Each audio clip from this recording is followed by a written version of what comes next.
So hello guys, welcome back to my channel knowledge of disease. और आज मैं आई हूँ एक बेहतरीन टॉपिक के साथ जो कि बहुत ही ज्यादा रेयर होता है, बहुत लोगों को हो जाता है उनकी लापरवाही की वजह से। तो आज मैं बात करने वाली हूँ टॉपिक पे फिस्टुला। फिस्टुला क्या होता है, तो हम आज बात करेंगे कि फिस्टुला क्या होता है, कितने प्रकार होते हैं, कैसे इससे बचा जा सकता है, कैसे क्या है। तो आज इसके बारे में हम डिस्कस करते हैं। तो चलिए बिना वक्त गवाए स्टार्ट करते हैं, आखिर ये फिस्टुला होता क्या है। तो फिस्टुला जो होता है वो एक असामान्य रोग होता है जो कि एक अंग को एक नस से जोड़ देता है। जैसे कि हम ये मान सकते हैं कि एक अंग जो होता है उसको नस से जोड़ देना ये मतलब एक बीमारी होती है, ठीक है।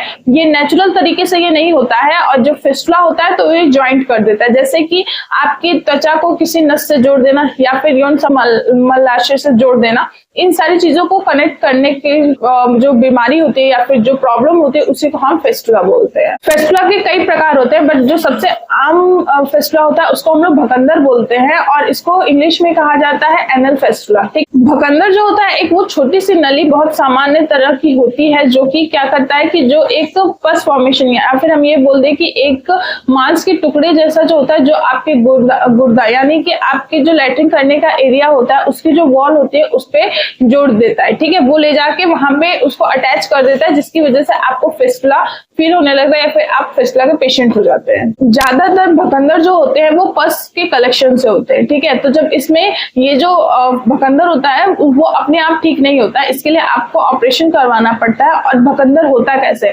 भकंदर तब होता है जब आपके जो एनल है या फिर बोलो गुद्दा है उसके उसमें पस बनने लगता है और जब वो बाहर आने लगता है तब वो ठीक नहीं होता है, ठीक। उसको ठीक ना होने की वजह से वहां पे पस फॉर्मेशन की वजह से एक मसल जैसा कलेक्शन हो जाता है, जिसकी वजह से आपको भकंदर हो जाता है। अब हम बात करते हैं कि अगर मान लीजिए कि आपको भकंदर हुआ है तो आपको क्या क्या इसमें लक्षण दिखेंगे। आपको दर्द होगा, ठीक है, आपको सूजन हो सकती है और आपके मल में बदलाव हो सकता है और आपके जो गुर्दा है या फिर एक कहूं कि एनएस है उसमें से डिस्चार्ज होगा, रिसाव आएगा, जिसकी वजह से आपको पता चलेगा कि हाँ मुझे भकंदर की प्रॉब्लम हो रही है। भकंदर जो होता है उसका सही करने का जो तरीका होता है, सबसे अच्छा तरीका उसका है कि आप सर्जरी करवा सकते हैं या फिर कहूँ कि ऑपरेशन करवा सकते हैं, जिसमें ये होता है कि जो पस फॉर्मेशन वाली जो जगह होती है या फिर कहूँ कि जिसमें पस का कलेक्शन होता है उसको निकाल दिया जाता है, जिसकी वजह से वो जो भकंदर होता है वो ठीक हो जाता है। अब हम बात करते हैं कि भकंदर या फिर फिस्टुला होने के कारण क्या क्या होते हैं। तो इसमें पहला आता है आपका क्रोनिक डिजीज। अगर कोई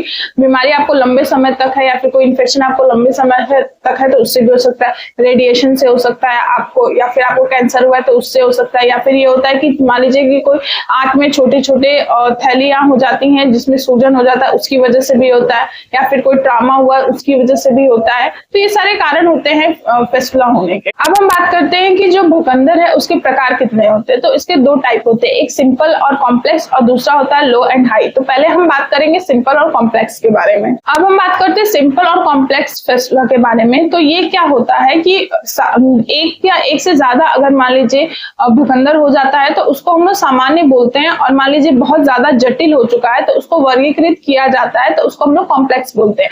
तो मैंने बात किया अभी कि सिंपल एंड कॉम्प्लेक्स के बारे में। एक सामान्य है, एक या एक से ज्यादा हो जाता है तो उसको सामान्य बोलते हैं, और मान लीजिए बहुत जटिल हो चुका है तो उसको हम लोग कॉम्प्लेक्स बोलते हैं। अब हम बात करते हैं कि लो और हाई फिस्टुला क्या होता है। तो लो और हाई फिस्टुला वो होता है कि मान लीजिए जो जगह है हमारे गुर्दा की उसमें जब वो मसल्स जो होती हैं वो आके वहां पे अटैच हो जाती हैं, जिसकी वजह से वो खुलना और बंद करना बंद हो जाता है और वहां पे बहुत ज्यादा ही जटिलता तरह से अगर आके मसल्स जो अटैच हो रही हैं तो उसको वर्गीकृत करना होता है, तो उसको हम लोग बोलते हैं हाई, ठीक है। मतलब लो मतलब ये होता है कि बहुत छोटा है तो उसको लो बोलेंगे, और अगर बहुत ज्यादा बड़ा है जिसकी वजह से जो पेशेंट है उसको लैट्रिन करने में या फिर मल त्याग करने में दिक्कत हो रही है तो उसको हाई बोला जाता है। तो ये दो टाइप होते हैं, एक होता है हमारा हाई एंड लो और दूसरा होता है सिंपल एंड कॉम्प्लेक्स। तो ये दो चीजें हमने अभी डिस्कस किया आपको कि इसके दो टाइप होते हैं भकंदर के, कि simple and complex, high and low. अब हम बात करते हैं कि भकंदर यानी फिस्टुला के लक्षण क्या क्या होते हैं। तो इसमें लक्षण आता है कि जो गुर्दा होता है उसके आसपास सूजन हो जाता है, गुर्दे के आसपास बहुत दर्द होता है। इसमें जब पस फॉर्मेशन होता है, जब गुर्दे के में से पस स्राव होता है तो उसकी वजह से त्वचा में जलन होने लगती है।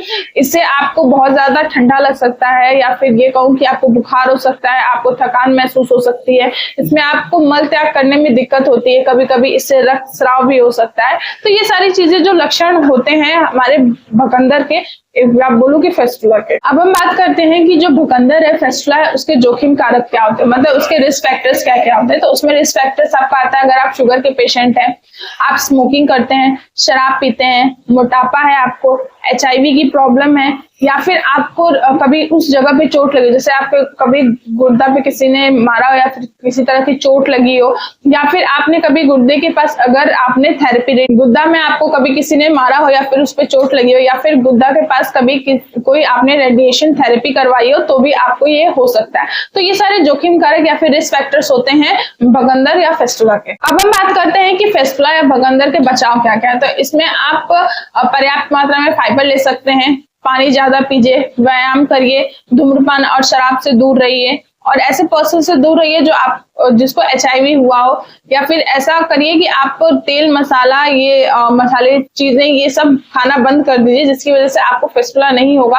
बट मोस्टली ये चीजें होती हैं कि आप तेल मसाला से अगर बचेंगे तो आपको फेस्टुला होने के चांसेस बहुत कम होते हैं, जिससे कि आपको भूखंडर नहीं होगा। तो ये सारे बचाव थे जिससे आप भूखंडर से बच सकते हैं। सो अब हम बात करते हैं कि ये फेस्टुला या फिर जो भूखंडर है उसका डायग्नोसिस क्या करवाएंगे। तो आप इसमें 2 डायग्नोसिस करवा सकते हैं, एक आप एक्सरे करवा सकते हैं, दूसरा है CT स्कैन, जिसको करवाने से आपको पता चल जाएगा कि आपको भूखंडर की प्रॉब्लम है या नहीं है। सो अब हम बात करते हैं कि आप फेस्टुला या फिर भूखंडर में आप कौन सा ट्रीटमेंट करवा सकते हैं। तो इसमें 3 ट्रीटमेंट होते हैं जो आप करवा सकते हैं।